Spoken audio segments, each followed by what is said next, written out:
창세기 49장 1절부터 15절 말씀 오늘 본문으로 묵상합니다. 이제 야곱이 요셉과 그의 두 아들에 대해서 축복한 이야기가 끝난 다음에 이제 오늘 본문에서는 이제 12 아들들을 다 불러 모아서 마치 그들에게 자신의 마지막 유언을 남기는 것 같은 그런 내용이 이제 펼쳐지고 있습니다. 오늘 우리가 이제 아들 6명을 이제 이렇게 보게 되고, 이제 내일 우리가 본문, 사실 오늘 본문이죠. 16절부터 28절에 나와 있는 그 나머지 6명의 이야기가 또 이제 이어서 나오죠. 그래서 이제 마지막 유언과 같은 말씀이니까 그 안에는 이제 그 어떤 당연히 덕담이나 아니면 축복이나 이제 그런 내용들이 들어갈 것 같은데, 오늘 1절 앞에 보면은 너희가 후일에 당할 일을 내가 너에게 이르리라, 그렇게 이제 시작을 합니다. 그래서 이게 단순하게 그냥 덕담을 하는 것이 아니에요, 그렇죠? 이제 임종 이제 숨 거두기 전에 아들 한 사람 한 사람을 불러가면서 그들이 앞으로 잘 되기를, 그리고 너네가 서로 화목해라. 너가 이런 것을 참 잘했고 이런 것은 잘못했지만 이렇게 하지 말아라, 저렇게 하지 말아라, 이렇게 살아라, 뭐 이런 이제 대충 그런 얘기 같이 보이는데, 그렇지 않은 것을 우리가 알 수 있죠. 후일에 당할 일을 내가 너에게 이룰 것이다. 그래서 굉장히 예언적인 그런 성격을 강조하고 있습니다. 너네 앞날이 이렇게 될 것이다, 이렇게 펼쳐질 것이다, 그렇게 이야기를 하는 것이죠. 결국 이들은 12명의 아들이지만 그들은 결국 12지파, 이스라엘의 12지파의 조상이 되는 것이죠. 그래서 이것이 어떤 개인의 어떤 앞날을 얘기하는 것도 되지만, 앞으로 12지파가 어떤 성격을 띠고 어떤 이제 공동체를 이룰 것이냐, 각각의 지파를 이룰 것이냐 라고 이제 미래를 내다보는 그런 내용이 또 굉장히 함께 들어가 있음을 보게 됩니다. 그렇지만 그것의 맨 마지막에 또 결론은 내일 이제 본문 28절 잠깐 보시면은, 이들은 이스라엘의 12지파라. 이와 같이 그들의 아버지가 그들에게 말하고 그들에게 축복하였으니, 축복했다라고 또 얘기합니다. 근데 우리가 조금 전에 15절까지 읽어봤지만 축복 내용만 있는 것이 아니에요, 그렇죠? 유다 같은 경우는 축복의 내용이 해당이 될지 모르지만, 그 앞에 르우벤이라든가 시몬, 레위 같은 경우는, 거기에 특별히 시몬, 레위는 저주를 받을 것이다, 이런 내용이 아주 그냥 노골적으로 나타나지 않습니까?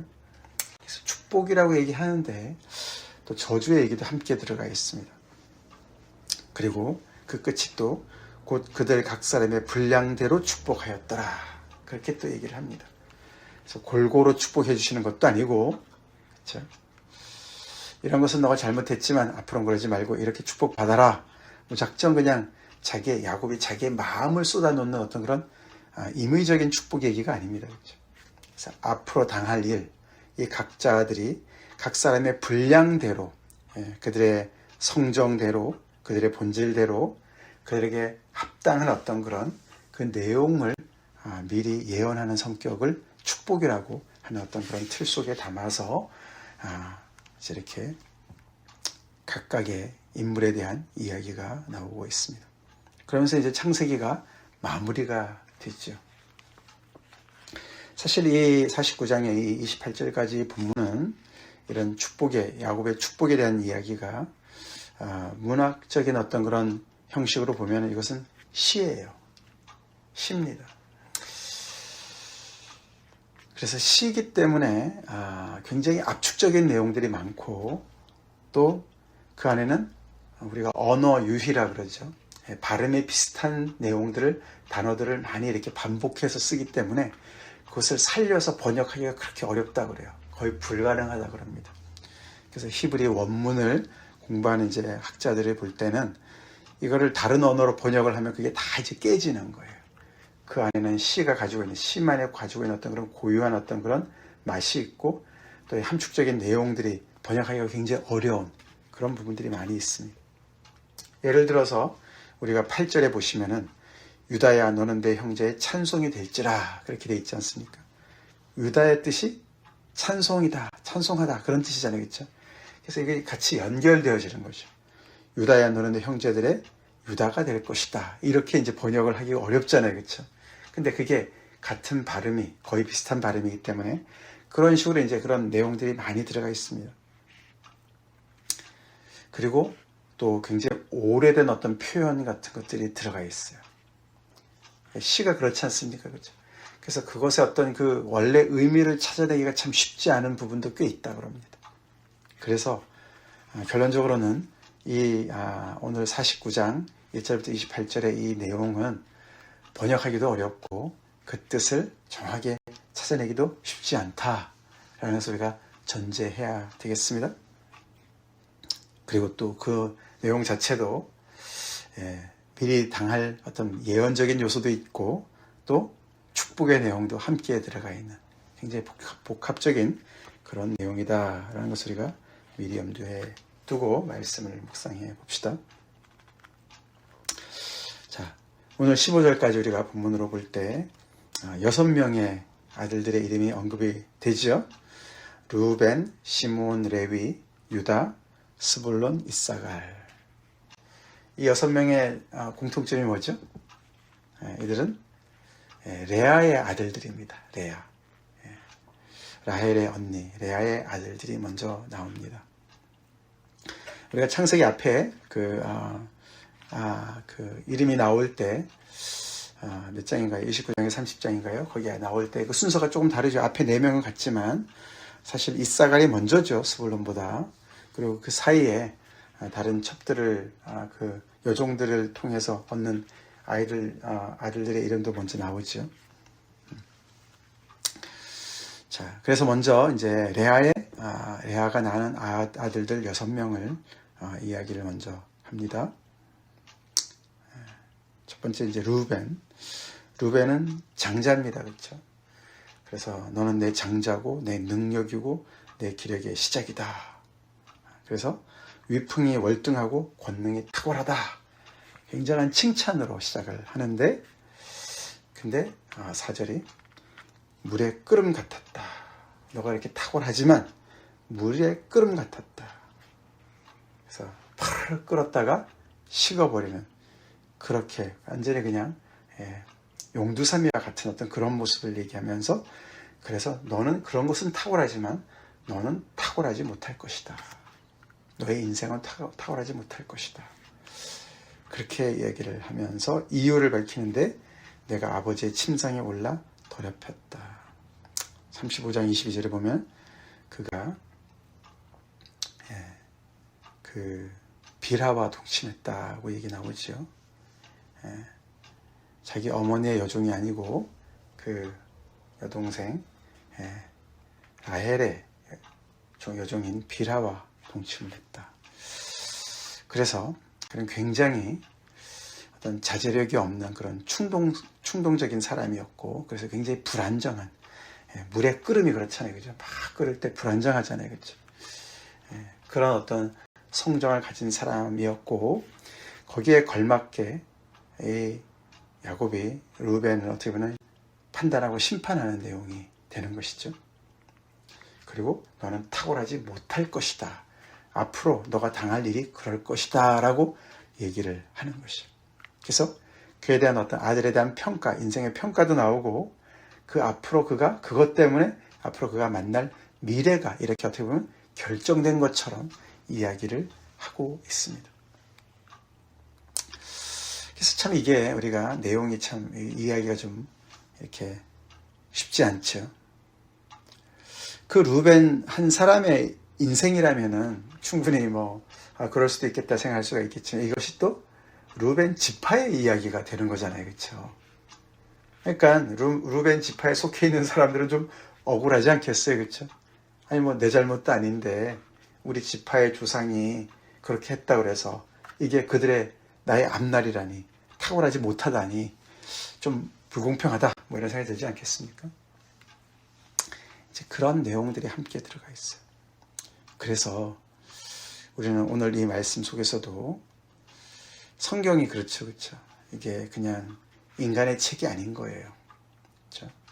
그래서 그 안에는 항상 우리가 지난 주일에도 봤지만 인간의 어떤 그런 자의적인 선택과 그 선택에 따른 대가가 결말이 오죠. 그렇죠? 그래서 책임이 따라요. 그렇죠?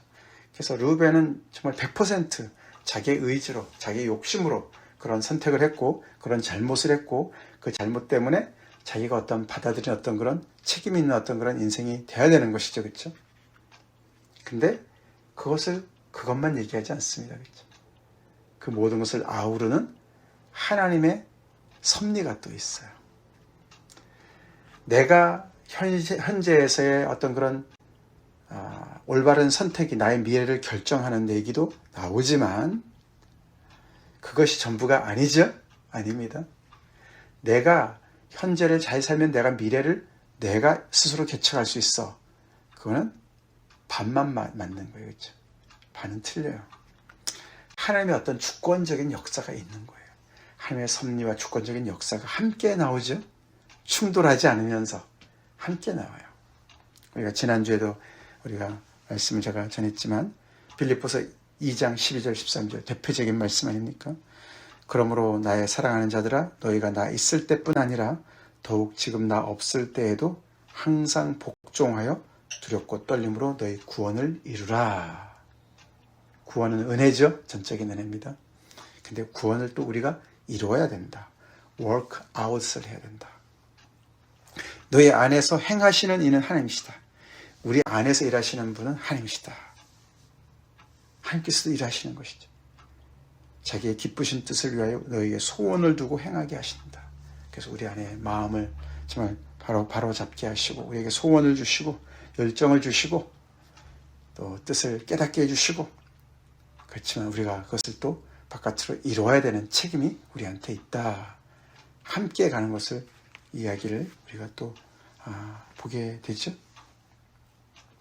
그래서 오늘 이 말씀을 그런 균형을 가지고 우리가 받아야 될 줄로 믿습니다. 생각을 해야 돼요. 그래서 우리가 매사에 또 하나님의 뜻에 깨어있고 열심히 또 우리가 순종하고 또 올바른 선택을 하고 당연히 그래야 되지만 또 동시에 그렇다고 해서 내가 내 인생을 개척하는 것은 아니죠. 그것은 하나님의 손에 달려 있습니다. 하나님께 맡겨야 되는 것이죠. 그런 겸손함으로 주님 앞에 우리가 열심히 주님 앞에 소망을 가지고 살아가는 것이 필요한 것이죠. 사실 르우벤 한 사람의 인생을 가만히 볼 때 그의 지파가 이렇게 탁월하지 못한 어떤 그런 부분들, 르우벤의 그 자녀들 영향을 받겠죠, 그렇죠? 그런 아버지의 어떤 그런 성품을 본받겠죠, 그렇죠? 영향이 있어요, 그렇죠? 우리 그런 거 많이 보지 않습니까? 가계에 어떤 흐르는 어떤 그런 것들이 있어요, 그렇죠? 영향이 분명히 있습니다. 그렇지만 그렇다고 해서 그것 때문에 그들의 미래가 결정된 건 아니에요, 그렇죠? 결정론자는 또 아닙니다, 그렇죠? 성경은 그렇게 딱 결정되었다라고 얘기하지 않습니다. 어떤 방향성을 얘기하는 것이죠, 그렇죠? 그것은 이제 대표적인 인물이 레위죠, 레위. 여기 시므온과 레위는 짝으로 나옵니다. 이들이 그 디나 사건으로 인해서 세겜의 땅에 있는 모든 남자들 다 죽인 그 폭력성에 대해서, 잔혹함에 대해서 얘기를 하죠. 그래서 너희는 그것으로 말미암아 저주를 받을 것이다. 그래서 너희는 나뉘어지고 흩어질 것이다. 이렇게 예언을 하고 있습니다. 내 호나 그들의 모의에 상관하지 말지어다. 그래서 굉장히 아주 그 당시에는 아무 말을 하지 않았는데 굉장히 그것을 이제 그들의 그런 난폭함을 이렇게 정말 심판을 하죠. 아주 혹독하게 심판을 하죠. 그래서 사실 시므온은 어떻게 됩니까? 시므온은 나중에 유다 지파에 이렇게 흡수가 됩니다. 그렇지만 레위는 좀 달라요, 그렇죠? 레위도 흩어졌지만 어떤 형식으로 흩어졌죠? 레위는 제사장 지파로서 흩어집니다. 그 흩어지는 것은 어떻게 보면 굉장히 복받은 모습으로, 그렇죠? 각 지파 속에 들어가서 그들을 하나님 앞에 나오도록 제사장 역할을 감당하는 그런 축복된 어떻게 보면 흩어짐을 그들은 보게 되죠. 저주를 축복으로 바꾼 케이스라고 볼 수도 있어요. 그렇죠? 그래서 이 이야기가 그냥 결정된 어떤 운명론으로 우리가 풀기는 어렵다는 것을 우리가 또한 볼 수가 있습니다. 그래서 인생의 신비함이 함께 들어가 있어요. 하나님이 함께 하십니다. 하나님이 주관하십니다. 그럼에도 각자의 어떤 그런 또 몫이 있고 각자의 어떤 성정이 있고 각자의 어떤 그 선택에 대한 책임이 따르는 그것이 함께 가는 것을 보게 됩니다. 오늘 본문에서 사실 가장 또 중심을 이루고 있는 것은 유다를 얘기하는 것이죠. 그렇죠? 유다에 대한 얘기입니다. 그 이야기가 다른 아들들의 이야기랑 너무너무 대조적으로 그렇죠. 어떻게 보면 유다한테 다 몰아준 것과 같은 그런 내용이 나와 있습니다. 유다는 어떤 내용이죠? 사자 새끼니 말이요, 숫사자니 암사자니 말이죠. 또 규라는 말, 통치자의 지팡이, 이 모든 것들 다 보면은 왕권과 연결되어져 있습니다. 그렇죠? 왕권. 특별히 10절이 중요한 구절이죠. 규가 유다를 떠나지 아니하며 통치자의 지팡이가 그 발 사이에서 떠나지 아니하기를 실로가 오시기까지 이르니니. 그래서 여기 이 번역이 실로가 어떤 사람인 것으로 나오잖아요. 그렇죠? 오시기까지라 그랬으니까. 그에게 모든 백성이 복종하리로다. 그래서 이 어떤 한 인물을 실로가 오시기까지 그렇게 할 것이다. 그래서 진정한 어떤 통치자가 올 것이다. 그래서 이 실로가 메시아의 이름이다. 그래서 우리가 전통적으로 이 실로를 예수님과 연결을 시켜서 해석을 많이 합니다. 근데 또 실로라는 장소도 있잖아요. 그렇죠? 그래서 이 실로가 과연 무엇일까? 사람일까? 장소일까? 근데 또 실로라는 단어에 어떤 또 뜻이 있어요. 거기에 합당한 자, 뭐 이런 뜻도 있습니다.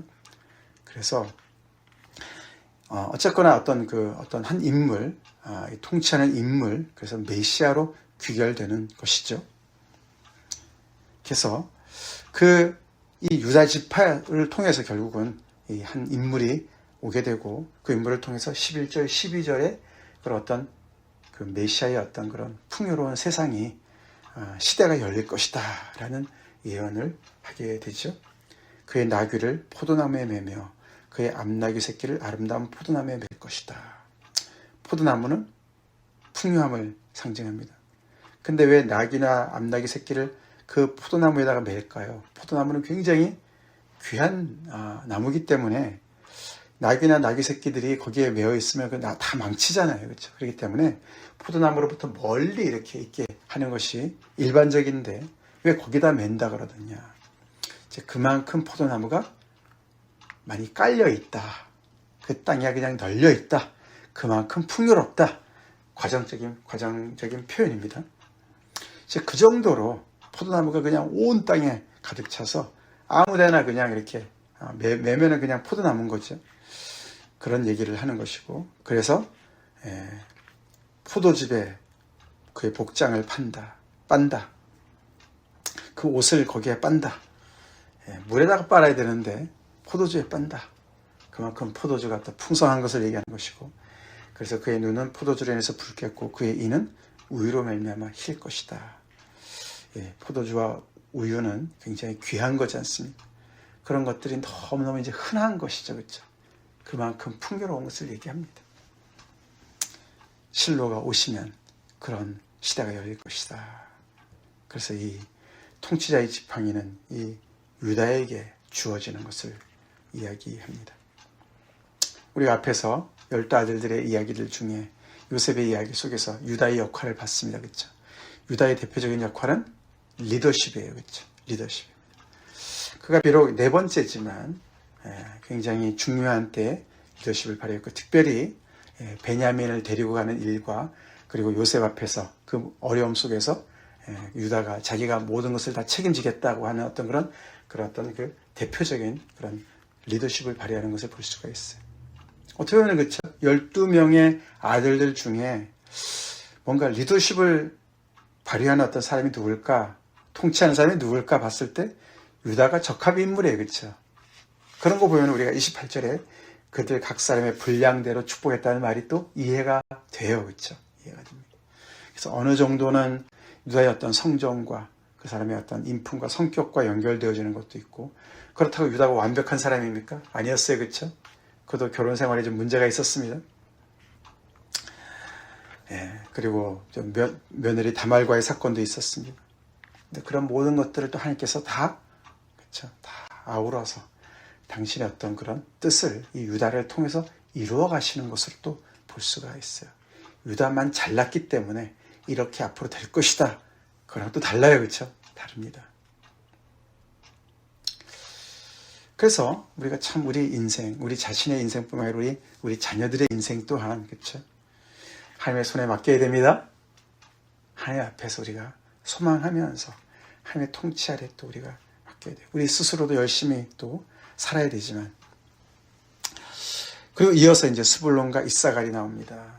근데 아까도 말씀드렸지만 이제 시적인 부분도 있고 해석이 좀 난해한 부분도 있습니다. 특별히 이사갈의 경우, 이사갈이 어떻게 표현되어 있습니까? 14절에 이사갈은 양의 우리 사이에 꿇어앉은 건장한 나귀다.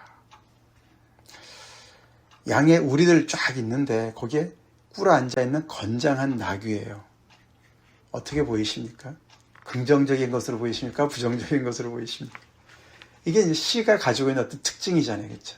이렇게 보면 이런 것 같고 저렇게 보면 저런 것 같은 게. 그래서 이제 예언의 말씀이 시적인 표현으로 많이 나타나는 것이죠.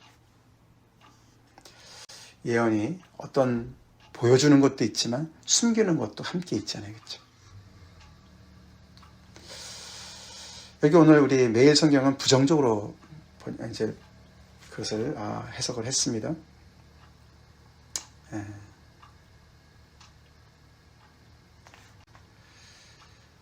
어디 있죠?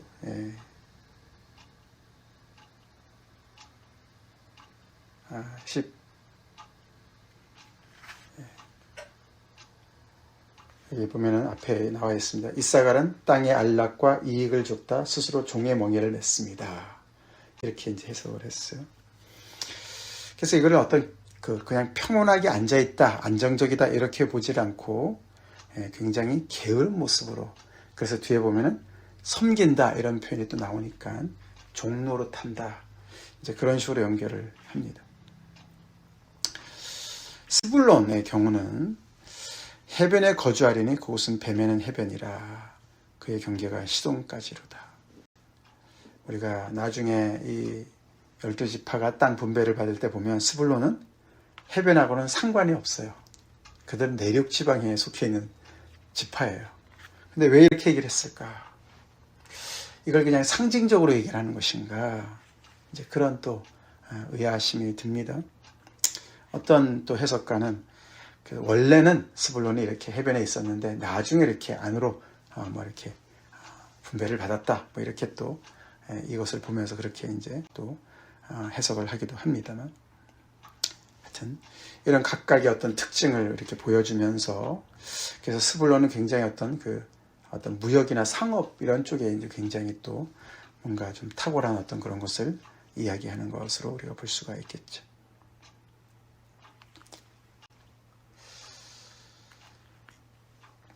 자, 사실 이제 내일 본문 우리가 이제 새벽 예배 우리 토요일에 없으니까 잠깐 우리가 보면은요, 그 다음에 나오는 게 이제 단과 갓, 아셀, 납달리 이렇게 4명이 나오죠. 그들은 다 이제 그 여종의 아들들 아닙니까? 처음에 단, 그 다음에 뒤에 나온 납달리는 라헬 여종의 빌하의 아들이고, 그 사이에 갓과 아셀은 레아의 여종 실바의 아들들이죠. 그들의 특징에 대해서 또 이렇게 각각의 축복의 이야기가 나오고, 그 다음에 요셉의 이야기가 나옵니다. 길게 나오죠. 요셉의 이야기가 22절부터 26절까지 나오는데 그 안에 또 좋은 게 다 들어가 있어요. 그래서 오늘 본문에 유다가 강조가 되고 내일 본문에서는 요셉이 강조된 것을 볼 수가 있죠. 요셉의 그 내용에서 핵심은 축복이란 단어예요. 축복. 그래서 앞에 무성한 가지, 또 샘 곁에 무성한 가지, 이런 것들이 다 축복의 내용이죠. 거기에 걸맞게 또 하나님의 이름도 여러 다양하게 나오죠. 야곱의 전능자, 이스라엘의 반석, 목자, 내 아버지의 하나님, 전능자, 이렇게 계속 하나님의 또 이름에, 놀란 다양한 이름의 반복이 또 나옵니다. 그래서 축복이라는 단어가 여러 번 반복이 되죠. 위로 하늘의 복과 아래로 깊은 샘의 복과 젖먹이는 복과 태의 복과 아버지의 축복과 선조의 축복과 이 축복의 모래, 너의 머리에 다 돌아올 것이고 너의 형제 중에 뛰어난 자의 정수리로 돌아올 것이다. 그래서 요셉의 경우에는 정말 이 땅의 축복을 다 혼자 다 받은 것과 같은 어떤 그런 장자권을 어떻게 보면 얘기하는 것이죠. 또다시 그죠. 우리가 12지파 중에서 하나님의 축복을 받는다. 요셉이 또 합당한 인물인 것 같아요. 그렇죠? 그렇게 고난을 겪었고 또 이렇게 정말 그 속에서도 또 하나님의 뜻을 잘 순종하고 이루어서 그 전체 그 가족을 살린 사람 아닙니까? 그렇죠? 하나님께서 하셨지만 그래서 그런 것들에 대한 어떤 마지막 이 아버지가 그 어떤 축복의 어떤 그런 그 내용을 이 아들 요셉에게 주는 것이 어떻게 보면 또 어울린다 이런 생각이 또 듭니다. 결국 이 요셉은 북이스라엘에 그렇죠? 므낫세, 에브라임 거기에 또 유력한 지파들이 되지 않습니까? 유다는 남유다죠, 그렇죠? 그래서 그 유다는 또 결국은 그를 통해서 다윗 왕조가 생기게 되고 결국 그들을 통해서 정말 다윗의 그 씨 뿌리에서 메시아가 오게 되고 예수 그리스도가 오신 것을 우리가 알 수가 있죠. 그래서 우리가 이제 오늘 말씀의 결론에 가만히 보면 이게 시간이 많이 갔는데 결국은 12지파가 한 공동체를 이룹니다. 그렇죠? 공동체를 이뤄요. 그래서 이 하나님의 백성의 언약 백성의 그런 어떤 다양함을 보여주고 하나를 이루는 어떤 그런 지체됨을 또한 보여주는 것으로 우리가 전체 그림을 하나로 이렇게 완성하는 것으로 전체적으로 봐야 되겠습니다. 우리 지난 수요일에 우리 영적인 은사를 또 우리가 배웠어요. 그렇죠? 하나님이 우리를 하나님의 섬기도를 쉐입하신다. 빚으신다. 우리 각자 다 특징이 있고 다르고 그것을 다 통해서 하나님께서 한 몸을 이루어 가시는 것처럼 이렇게 12지파를 통해서 하나님께서 공동체를 세워 나가시는 것이죠. 다스리는 사람도 혼자 다스립니까? 같이 있어야 다스리는 것이고 축복도 혼자 받으라고 혼자 누리라고만 주시는지 않는 것으로 믿습니다. 함께 나누라고 주시는 것이고 이렇게 하나님께서 우리의 인생 또한 우리에게 말씀 주시고 우리 안에 역사하시고 우리를 또 빚어가시고 또 우리는 거기에 맞춰서 순종하면서 하나님의 공동체를 세워나갑시다. 같이 기도하겠습니다. 하나님 감사합니다. 창세기 49장에 야곱이 자녀들을 또 축복하며 예언하는 말씀을 우리가 묵상하며 또 하나님의 귀한 섭리와 또 우리 인간의 우리 자신의 또 몫과 책임을 또 우리가 같이 묵상합니다. 주님, 우리 주님 안에서 예수 그리스도 안에서 이렇게 귀한 아버지 부르심을 받은 하나님의 자녀들로서 저희 또한 아버지 우리의 몫에 맞게 하나님께서 우리를 또 축복하시고 우리를 빚어가시는 것을 저희가 믿고 우리가 또 열심히 또 주님 안에서 우리의 구원을 이루어가는 저희가 되게 하여 주시옵소서. 아버지 내 인생 내가 다 결정하겠다는 교만함 버리게 도와주시고 그렇다고 아버지 하나님이 정말 하나님께서 나의 모든 것을 다 책임지시니까 나는 아무것도 안 해도 된다는 그런 또 안일함에 빠지지 않게 도와주시고 늘 성실하게 아버지 신실하게 또한 겸손하게 주님 앞에 살아간 저희가 되게 하여 주시옵소서. 우리가 공동체를 온전히 이루게 하여 주시옵소서. 예수님 이름 받들어 기도를 올리옵나이다. 아멘.